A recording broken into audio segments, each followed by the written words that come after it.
Era uma vez uma aldeia pequena e escondida em um vale tranquilo, cercada por florestas, rios e pelo peso do tempo. As pessoas viviam com simplicidade, mas também com uma compreensão silenciosa. Sua sobrevivência dependia de uma única coisa: uma ponte velha, de madeira e frágil. Era o único caminho que as ligava ao mundo exterior. Durante anos, ela resistiu firme, enfrentando invernos e enchentes, guerras e a paz. Resistiu até que, um dia, o ar mudou. As nuvens escureceram. Os anciãos falavam de uma tempestade que se aproximava, uma que seria diferente de todas as anteriores. E pela primeira vez em gerações, a ponte começou a ranger sob seu próprio peso. A madeira estalou, as cordas se desgastaram. Todos viam. A ponte não aguentaria o que estava por vir. Os moradores da aldeia se reuniram no salão. Suas vozes ecoavam com urgência. Alguns se levantaram. Construtores, pensadores, aqueles que podiam enxergar além do medo, disseram: precisamos agir agora. Precisamos construir algo novo. Não será fácil, não será seguro, mas se hesitarmos, perderemos tudo. Então, como sempre, vieram as vozes mais suaves, os hesitantes, os cautelosos. Não vamos nos apressar, disseram. E se construirmos errado? E se desabar de qualquer forma? E se esperarmos e a tempestade passar? E assim, eles esperaram. Planos foram elaborados, mas nunca colocados em prática. Decisões foram adiadas, discutidas demais, diluídas até perderem o sentido. Aqueles que queriam liderar foram aconselhados a ter mais paciência.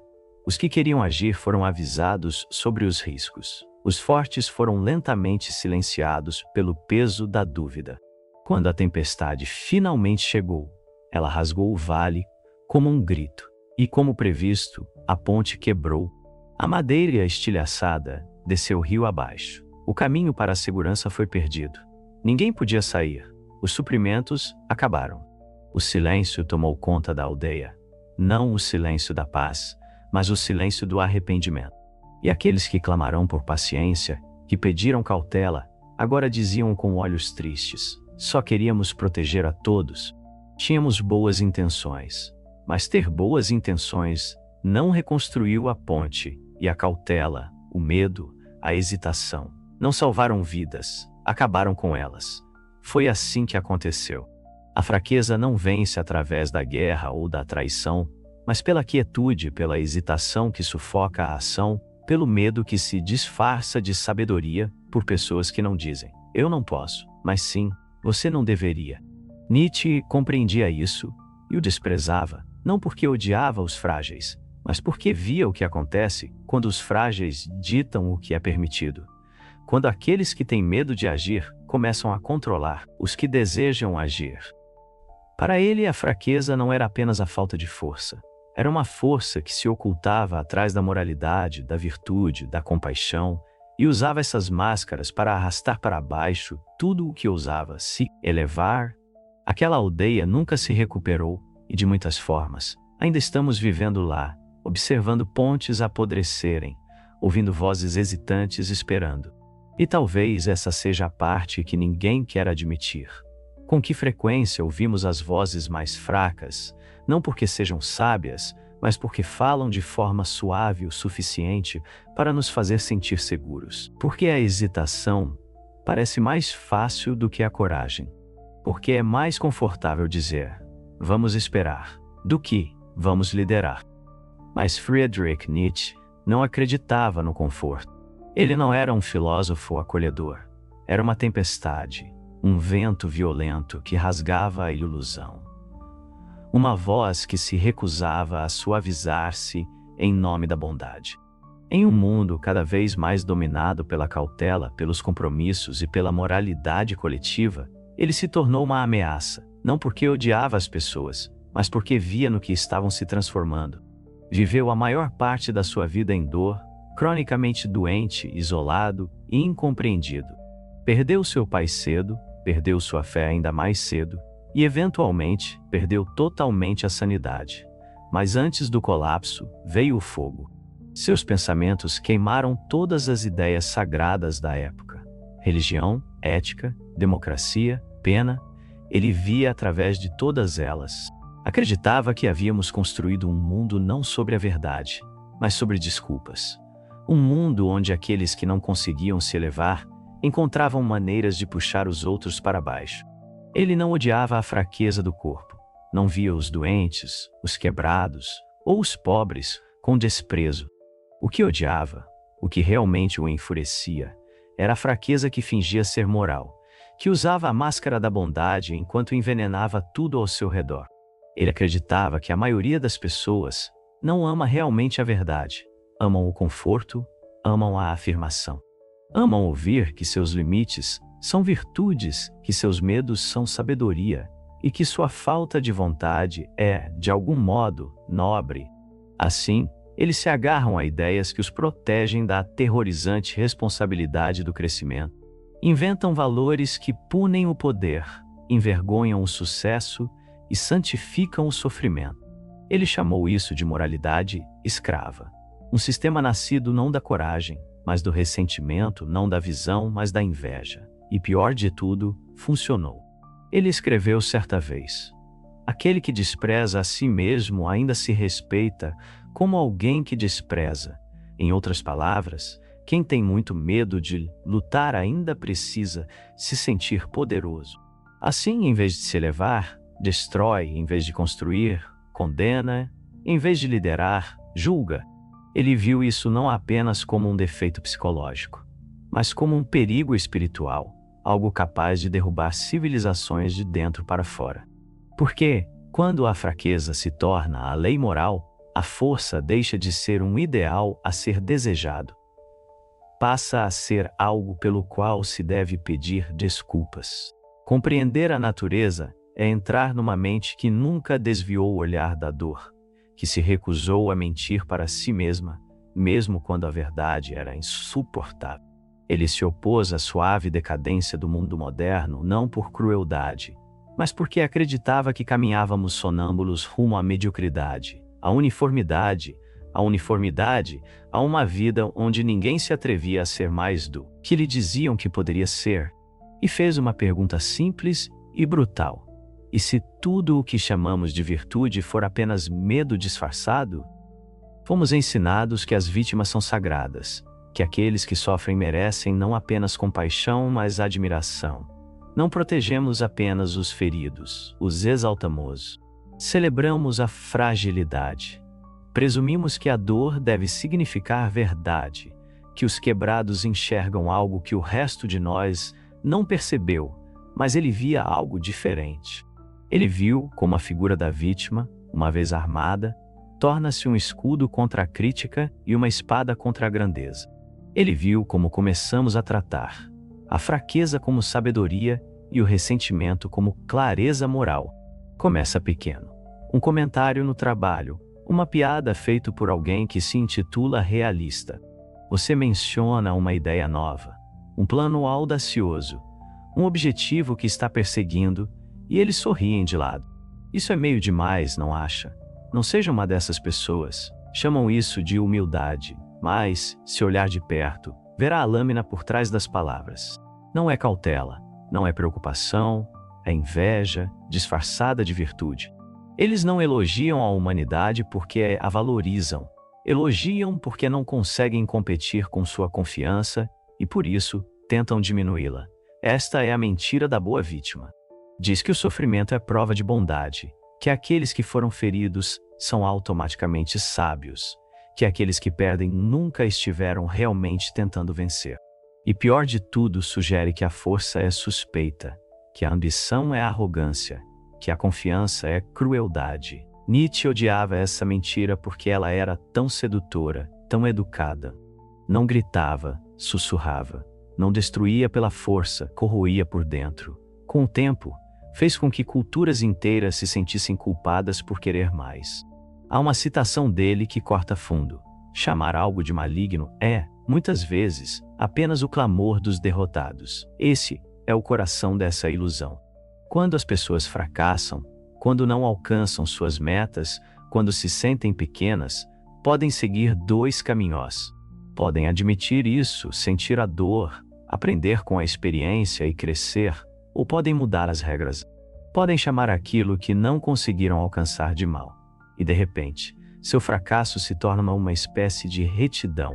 Eu poderia ter conseguido, dizem, mas sou melhor do que isso, e o mundo aplaude porque fomos condicionados a confundir passividade com graça. Mas Nietzsche não acreditava em fábulas morais. Ele não se importava com as aparências. Queria saber de onde vinham, qual emoção estava por trás do princípio. O que ele via repetidamente era ressentimento, não compaixão, não perdão, não humildade, apenas ódio reprimido pelo fato de que algumas pessoas ousaram viver de forma mais grandiosa, que algumas pessoas queriam mais e não se envergonhavam disso. Esse é o veneno. Quando glorificamos a vítima, não é por causa do que ela suportou, mas porque isso nos faz sentir superiores àqueles que triunfam. Não estamos sendo gentis. Estamos apenas mascarando nosso próprio medo de tentar e recompensando aqueles que recuam. Nietzsche acreditava que a verdadeira compaixão não mente, não finge que o sofrimento é nobre.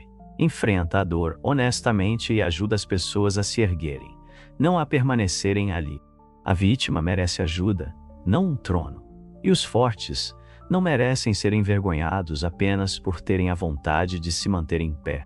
Porque, quando começamos a punir o poder e a louvar a impotência, perdemos de vista o que torna a vida digna de ser vivida, não o silêncio, não a segurança, mas a coragem de seguir em frente, especialmente quando os outros querem que você se sente. Agora, vamos passar para outra alegoria.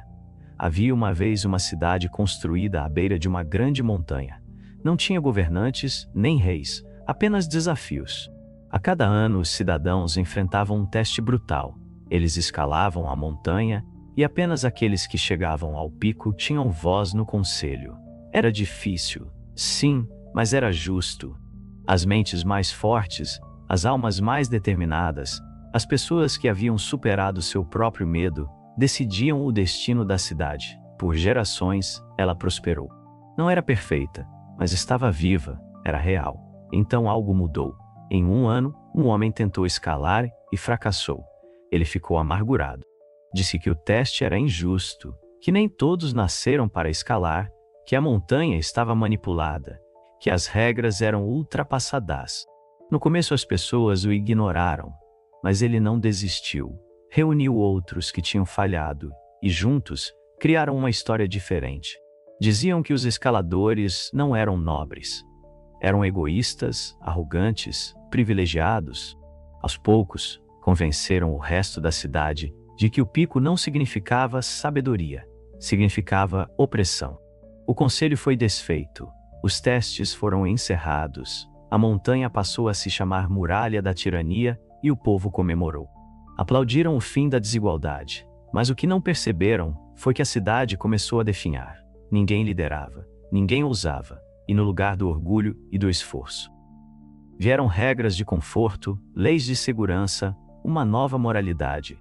Uma onde se esforçar demais virou motivo de suspeita, onde se destacar passou a ser vergonhoso, onde escalar era visto como um insulto a quem ficava para trás. A montanha ainda estava lá, mas ninguém olhava para cima.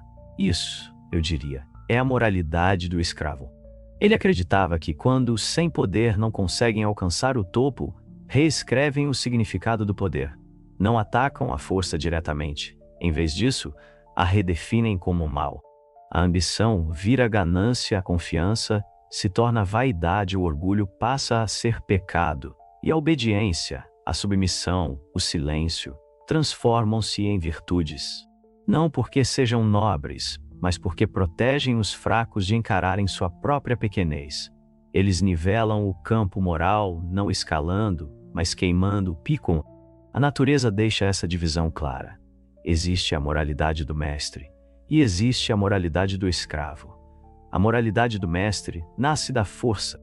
Ela diz: eu sou poderoso, portanto eu agirei. Baseia-se na criação, na coragem e na autoafirmação. A moralidade do escravo, por outro lado, nasce do ressentimento. Ela diz: eu sou fraco, por isso a força é ruim. Baseia-se na culpa, na obediência e na conformidade. Não cria, reage, não acende, julga. E talvez a parte mais perigosa seja: funciona, porque apela a muitos, aos cansados, aos medrosos. Cria um sistema onde ninguém precisa se sentir pequeno novamente, pois a grandeza em si se torna o crime. Em suas próprias palavras, Nietzsche escreve: a moralidade é o rebanho dentro do indivíduo. O que parece virtude, muitas vezes é apenas a estratégia de sobrevivência da multidão. Um sistema moral que não se preocupa com a verdade ou com a excelência, mas sim com a segurança, a uniformidade e o controle. Então, aqui vai a pergunta: quantos dos valores que você aprendeu estão realmente enraizados na força, e quantos são apenas medo disfarçado? Pense nas coisas que lhe disseram serem ruins: orgulho, ambição, intensidade, confiança. Elas são realmente perigosas, ou são apenas lembranças do que a maioria das pessoas teve medo de perseguir? Em um mundo moldado pela moralidade escrava, a bondade não é mais sobre verdade, beleza ou coragem. É sobre conforto, é sobre obediência, é sobre esconder seu potencial para fazer os outros se sentirem seguros. E se você já se sentiu obrigado a encolher-se apenas para ser aceito, então talvez, sem perceber, você já esteja vivendo pelas regras deles. Mas o que acontece quando alguém se recusa? Quando alguém escolhe não obedecer, não se desculpar por sua força, não se curvar? É isso que a natureza chama de o começo de algo completamente diferente. E é para lá que vamos a seguir. Há um tipo de dor que não grita. Ela sorri, encolhe os ombros, fala suavemente, sempre o suficiente para parecer sábia. Mas se você escutar com atenção, ouvirá o ácido por baixo, o amargor, o ódio silencioso daqueles que não conseguiram se erguer e agora passam suas vidas tentando puxar os outros para baixo. Nietzsche chamou isso de ressentimento, não apenas ressentimento, mas algo mais profundo, algo mais corrosivo. É o que acontece quando uma pessoa é fraca demais para superar sua própria frustração. Então, transforma essa dor em um novo conjunto de valores. Eles pegam o que não conseguem alcançar e decidem que não vale a pena ter. Eles pegam o que temem e chamam de imoral. Eles transformam a falha em virtude e fazem isso com um sorriso. Você já viu isso antes? Alguém tenta, falha, e então diz a todos que o que não conseguiu fazer não era importante mesmo. O sucesso não é tudo. Eu não sou ambicioso, sou centrado. Eu não tenho medo, sou apenas cauteloso. Parece maduro, mas não é. É um mecanismo de defesa, um disfarce moral para o medo. Ressentimento não é dor honesta. É elaborada, polida e direcionada. Não quer melhorar, quer punir. Quer ver os confiantes humilhados, os vencedores tropeçarem, os sonhadores desistirem. Porque, quando você está preso no fundo, cada passo que alguém dá para cima parece um insulto. Quanto mais os outros crescem, menor você se sente, a menos que consiga encontrar uma maneira de arrastá-los para o seu nível. E é exatamente isso que o ressentimento faz. Cria sistemas de moralidade que condenam a força, que celebram o sacrifício em vez da criação, que enaltecem a obediência em vez da independência. Recompensam o sofredor silencioso em detrimento do construtor ousado. Nietzsche via isso como uma doença do espírito, uma que esconde seu ódio atrás de uma máscara de bondade. Ele escreveu: nada queima mais profundamente do que o fogo do ressentimento. E ele estava certo, esse fogo não se apaga, ele borbulha. Sussurra em cantos escuros, infecta movimentos, culturas e até filosofias. Cria um mundo onde a pior coisa que você pode ser é inegavelmente forte, onde as pessoas são ensinadas a desconfiar de qualquer um que queira crescer, melhorar ou se destacar, e onde até a excelência precisa se justificar, pedir desculpas por existir. Mas, e se as pessoas que mais falam sobre humildade estiverem apenas com raiva porque nunca conquistaram poder? E se aqueles que chamam a ambição de tóxica estiverem simplesmente de luto pela própria mediocridade? Não é uma questão de crueldade, é uma questão de honestidade. Nietzsche não odiava os amargurados porque falharam. Ele odiava que eles mentissem sobre isso. que reescrevessem suas próprias histórias para parecerem nobres, que se enganassem e tentassem enganar os outros. O ressentimento não é apenas um sentimento, é uma visão de mundo, e uma vez que se estabelece, não quer paz, quer vingança. O ressentimento nem sempre grita. Às vezes se ajoelha, às vezes sorri, às vezes se esconde atrás da bondade, da moralidade, de palavras como humildade e compaixão. E quando encontra uma maneira de tornar seu amargor sagrado, quando envolve seu ódio em santidade, torna-se quase intocável. Isso Nietzsche acreditava, era a sua forma mais perigosa, porque houve um momento na história em que o ressentimento deixou de ser silencioso, deixou de ser pessoal. Tornou-se dever, tornou-se ritual, tornou-se divino. Em nenhum lugar isso ficou mais claro para Nietzsche do que na ascensão do cristianismo. Ele não via o cristianismo como uma religião do amor. Na verdade, não. Para ele, era uma rebelião moral, uma revolução dos fracos. Tomou valores que antes honravam a força, a clareza e a grandeza e os inverteu. Transformou os fortes em vilões e os submissos em santos, não porque a docilidade fosse virtuosa, mas porque era conveniente. O perdão, a misericórdia, virar a outra face. Esses não eram avanços morais, eram armas, permitiram aos impotentes conquistar uma superioridade moral sobre aqueles que podiam dominá-los fisicamente. Eles não podiam lutar contra reis guerreiros ou criadores, então, em vez disso, chamaram-nos de malignos e reescreveram a história da virtude à sua própria imagem.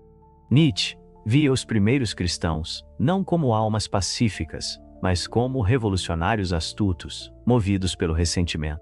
Ele escreveu: o cristianismo nasceu do espírito de ressentimento, não do amor. Se você olhar para seu código moral por essa ótica, tudo muda. Orgulho virou pecado, desejo virou tentação, força virou tentação, crueldade e sofrimento. O sofrimento virou sagrado. Não era algo a ser superado, mas algo a ser adorado. O que antes tornava alguém admirável, ambição, confiança, independência, agora era visto como uma ameaça à alma. Aqueles que obedeciam, se submetiam, se humilhavam até a nulidade, recebiam todas as promessas. Isso não era salvação, era sabotagem espiritual. O cristianismo não elevava as pessoas, dizia a elas para se ajoelharem e esperarem pelo céu.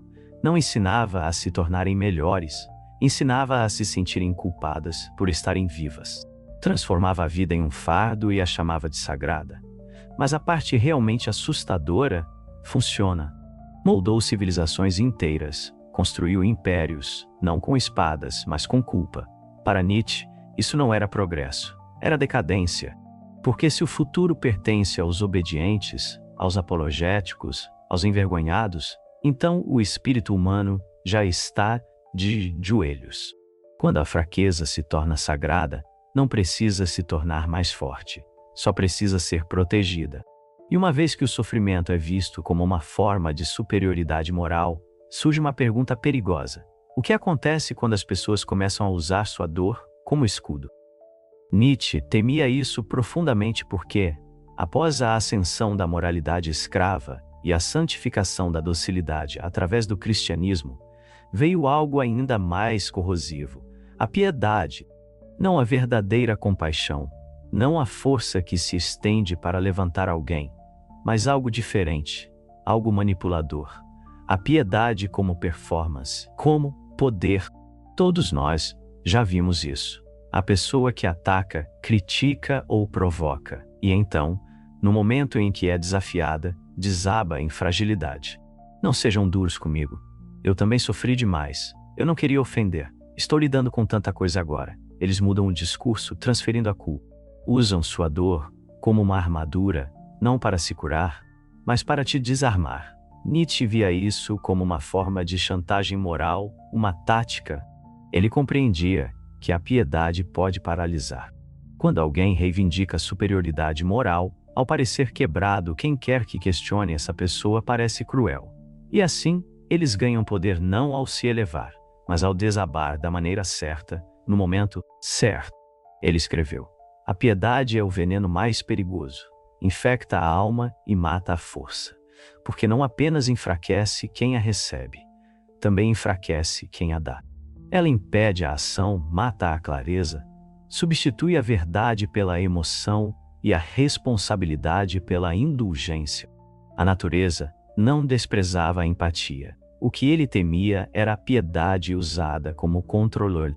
Quando as pessoas se recusam a crescer e, em vez disso, exigem que o mundo se torne menor e mais gentil para acomodá-las.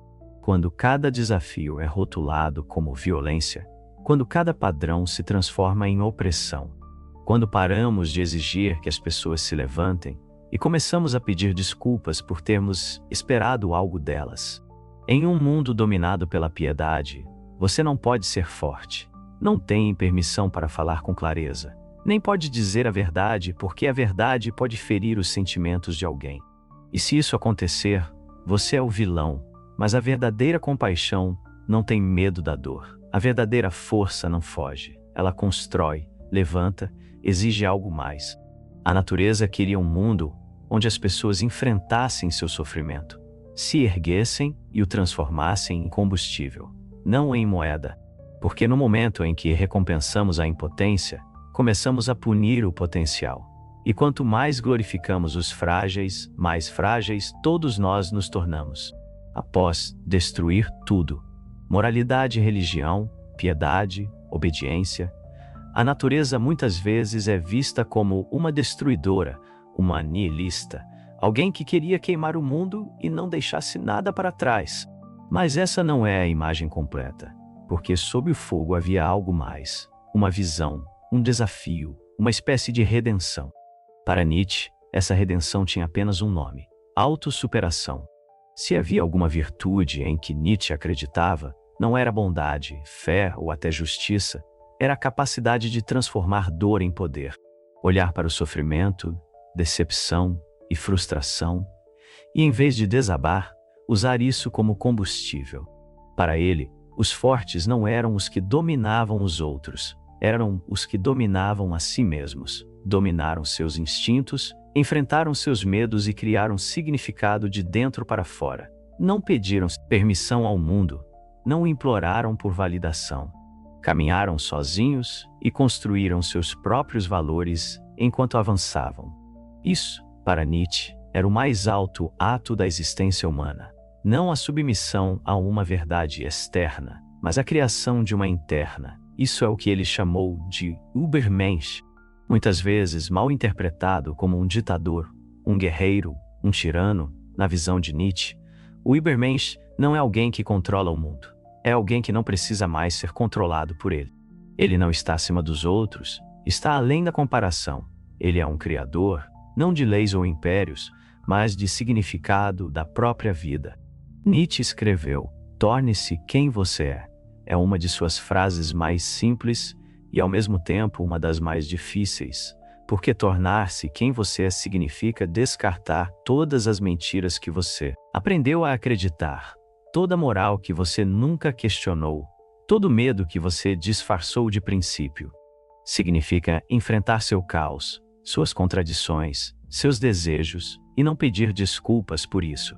O autoaperfeiçoamento não se trata de se tornar perfeito, trata-se de se tornar inteiro, de alinhar sua vontade com suas ações, seus pensamentos com seus instintos, sua vida com sua verdade.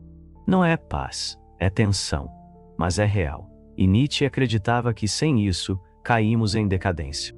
Tornamo-nos amargos, pequenos, dependentes, apodrecemos sob o peso de virtudes que nunca nos pertenceram. Para superar o mundo, você deve primeiro superar a si mesmo. Essa foi a mensagem de Nietzsche: não viver pelas regras da manada, não aceitar a moral como herança, mas ficar sozinho na tempestade da vida e ainda assim se levantar. Isso para ele era redenção. Isso para ele era poder. E assim chegamos aqui, depois da tempestade, depois das mentiras, depois do veneno disfarçado de bondade. Vimos como a moralidade pode ser reescrita, como a piedade se torna controle, como a força é silenciosamente punida, enquanto a fraqueza é coroada. E agora retornamos à pergunta que nos aguardava desde o começo.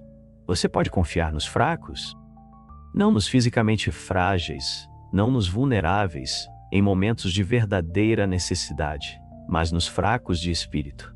Aqueles que se recusam a assumir responsabilidades, aqueles que distorcem a moral para se adequar a seus medos, aqueles que não constroem nada, mas exigem tudo.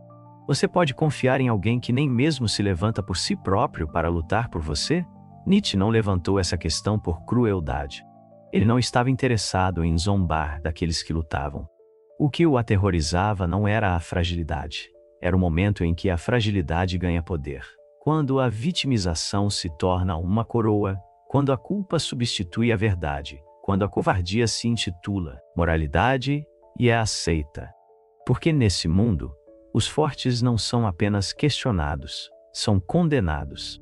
A ambição se torna um pecado, a confiança vira sinal de alerta, a honestidade é vista como violência, e a vida, a própria vida, passa a ser encarada com desconfiança, porque ousa avançar, crescer. Ele temia o que ocorre quando os fracos param de pedir ajuda e começam a ditar as regras, quando se levantam, não para se fortalecer, mas para tornar a força ilegal. E quando definem bondade como silêncio e compaixão como submissão, toda a estrutura do potencial humano começa a apodrecer por dentro.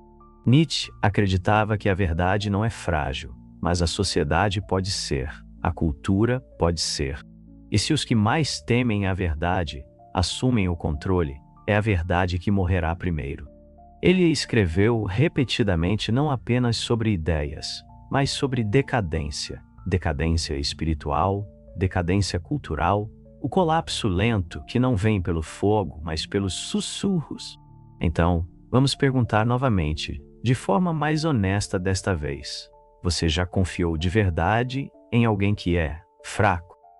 Alguém que foge do conflito a qualquer custo, que diz sim para tudo, mas nunca diz realmente, que desaba sob pressão, mas exige autoridade, que quer os benefícios do poder, mas nenhuma das responsabilidades. Se eles não confiam em si mesmos, por que você deveria? No mundo de Nietzsche, isso não é só uma questão filosófica, é um alerta, porque quando os fracos governam, a verdade morre e aqueles que ousam se levantar são punidos simplesmente por estarem vivos. É por isso que a natureza não ensinou conforto, ensinou responsabilidade, ensinou que a vida não precisa ser justa, deve ser honesta. E a honestidade exige força, não a força para dominar os outros, mas a força para dominar a si mesmo. Se você chegou até aqui, talvez seja porque algo dentro de você já sabia disso.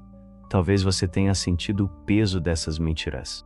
Talvez tenha escondido sua força para deixar os outros à vontade, ou talvez tenha sido um dos que puxaram os outros para baixo. Mas agora você vê. Agora, a questão não é só se pode confiar nos fracos. É mais profundo, é mais difícil, é isso. Você está disposto a deixar de ser um deles? Porque Nietzsche não falava para a multidão, falava para os poucos. Os que estão prontos para encarar a verdade, não importa o quão dura seja. Se esse é você, então inscreva-se e fique. Porque aqui não bajulamos a fraqueza, a enfrentamos e talvez, só talvez, a superemos.